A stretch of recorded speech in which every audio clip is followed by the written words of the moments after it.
When I was younger, I always knew that I would be a mother eventually. And I always asked God to give me boys. I have an absolute crazy infatuation with little boys. And when I got married, God gave me just what I asked for. My boys are so much fun in all of their wild and crazy antics. I love hanging out with them, seeing them laugh, their beautiful dimples. I love watching them run, jump, and climb. My oldest son is into sports, and I'm always the loudest football mother in the stands, screaming my head off. I love dressing them up in all of the beautiful colors that accent their skin tone. And then one pregnancy, the doctors dropped a bomb on me. They told me I was gonna have a little girl. Never in my life did I see a little girl in my future. And that may have had a lot to do with my own childhood growing up and how my mother treated me. When I moved away from my mom, um, and with other family members, I turned into a little tomboy. I love jeans and sweatpants. I never carried pocketbooks. I never wore makeup. To this day, I still haven't worn makeup. I'm just not interested. My hair at the time was always long and flowy, and so I used to always keep it in a ponytail because I thought it looked too soft.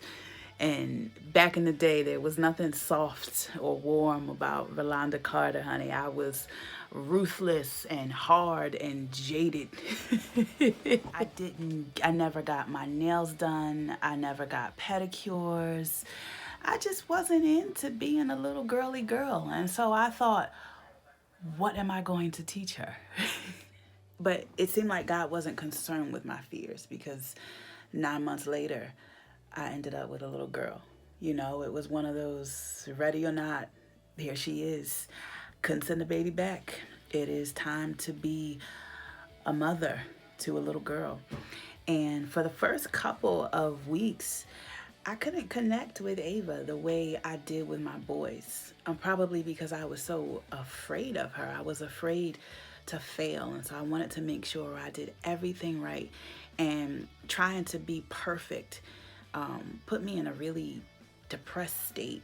And then one day, as I was nursing her, she had to be about a couple of weeks old, and I was nursing her, and I got so dizzy, I almost passed out. And so I ended up in the emergency room that night, just for them to tell me that my iron levels were extremely low. They told me the normal range for iron is a 7, and my iron was a 2. That was almost blood transfusion range. And so I spent the next 6 months or so going into the cancer center of a hospital, watching other patients get chemotherapy through their IV. And I was sitting next to them getting iron through an IV. And I was so depressed, just seeing what cancer patients went through had me depressed. And my low iron just manifested through me in all kind of ways. I was always groggy. I was always exhausted. I was tired because my levels were so low. I wasn't able to nurse my baby anymore, and I nursed my two boys.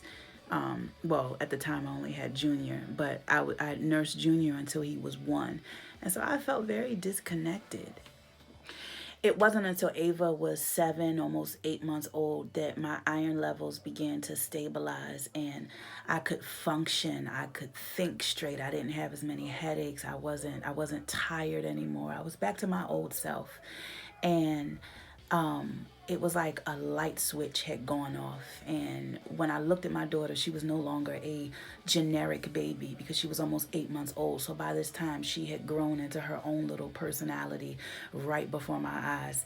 And she reminded me so much of myself. She was like a little version of me.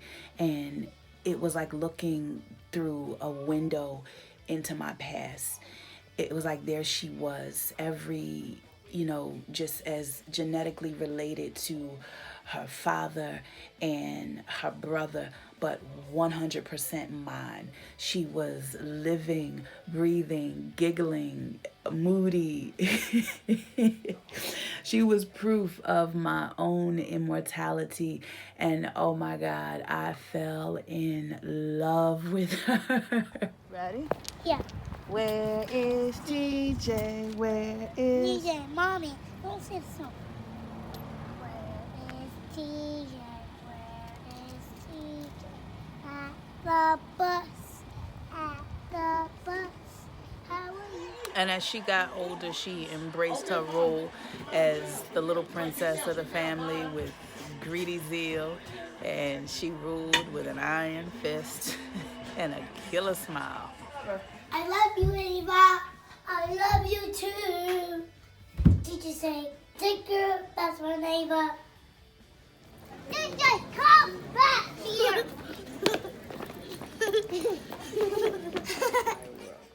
She carries a purse, she loves jewelry, and lip gloss is probably her favorite thing in the entire world.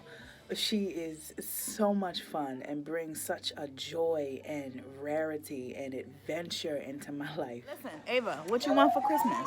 I want a bra and some heels and a trumpet. A bra, some heels, and a trumpet? Yes! I said no. That's unrespectful. That's what? That's unrespectful. What's unrespectful? That girl said no. You mean disrespectful? Yeah, disrespectful.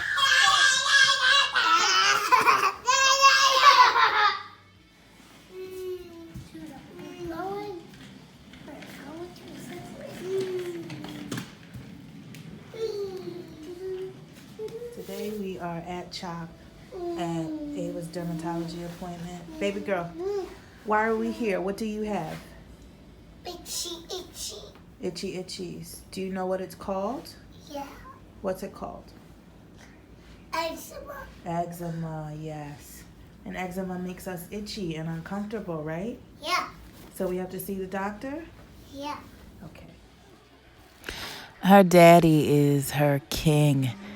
Tariq is her favorite person in the whole wide world. And they have such a special, unique bond that is unlike anything else. I mean, when I say she loves her daddy, Ava loves her daddy. That is her protector and her go-to guy when she wants anything.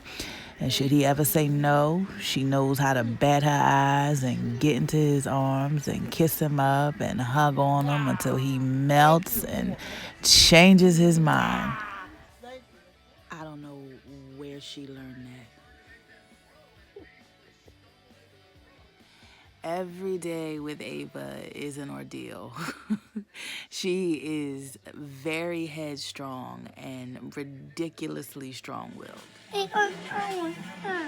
Yes, but you don't just go take stuff out of people's hands. You think you the queen? Yeah. You do?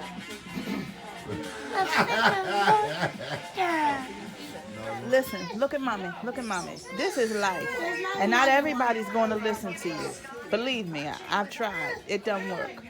Sometimes you just going to have to swallow it and just, or negotiate. Here, tell TJ you give him $1 if he gives you the pen. Ava, if I give you the pin, give me the $1. All right, see? Money talks. You'll learn that real soon. Her personality. But I learned to find the beauty in her personality where my own parents neglected to find in mine. I believe that strong-willed kids are the leaders of our future. And that's what Ava is. She is a natural-born leader. She's the kid that will go against the grain and pave the way. Those natural-born leaders are the ones who go on to become school principals and police commissioners and emergency room charge nurses. And you both have a bag of numbers. It's too bad. Just keep your one, baby girl. Ouch! Like with any child, she has her good days and her not so good days.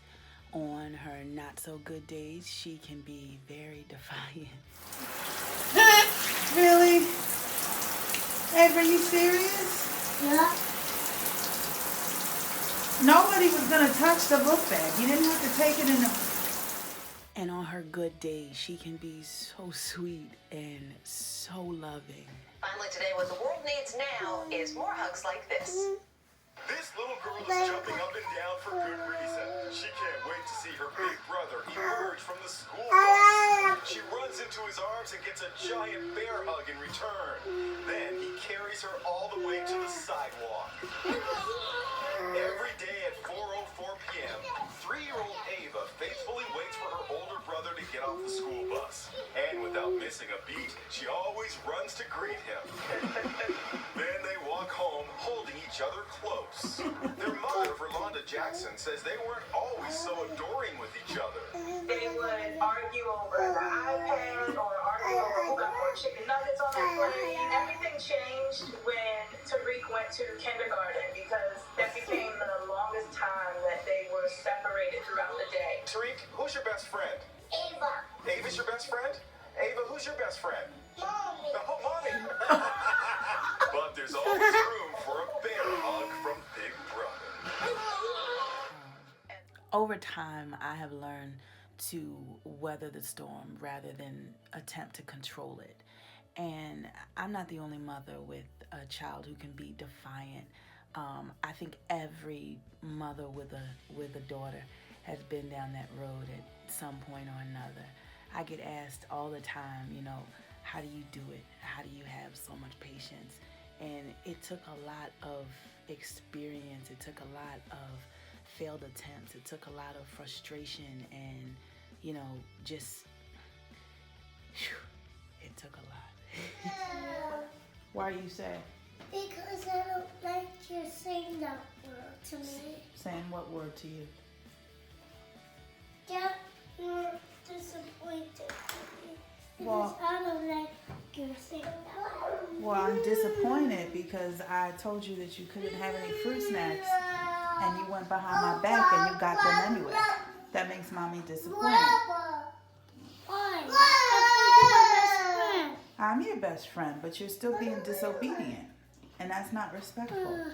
Wait, let me have some water. Don't change the subject. You don't need to clear your throat. I just need Listen to some me. water. We need to finish this discussion. How can we make better choices next time?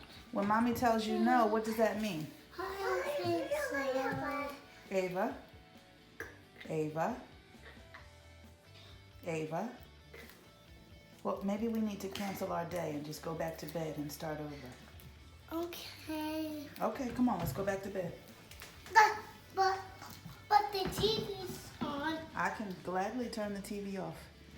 Now, go But ahead. I thought you were my best friend. I am your best friend, but you're not listening to me. Are you going to listen to me so we can finish our conversation? Yeah, but I'm sorry for going behind your back and getting fruit snacks. Okay, that's all I wanted to hear. And for the future, we're going to ask first, okay? Okay. All right. I accept your apology. Our day's back on. My strong-willed baby girl is filled with so much greatness, and it took for me to find it and allow it to shine in all of its flaws instead of trying to rebel against it for the sake of being considered one of those mothers with a perfect child. I don't want Ava to be perfect. My goal in raising my daughter is just to become the mother I never had but always wanted. And when I was growing up, I always just wanted my mother to accept me for who I was. I wanted her to tell me she was proud of me. And when I made mistakes, I didn't want her to tear me down and beat me up. I just wanted her to love me. I wanted to be showered with kisses and hugs. I wanted her to spoil me and be proud of me. I never got a chance to have that, but God gave me a chance to become that.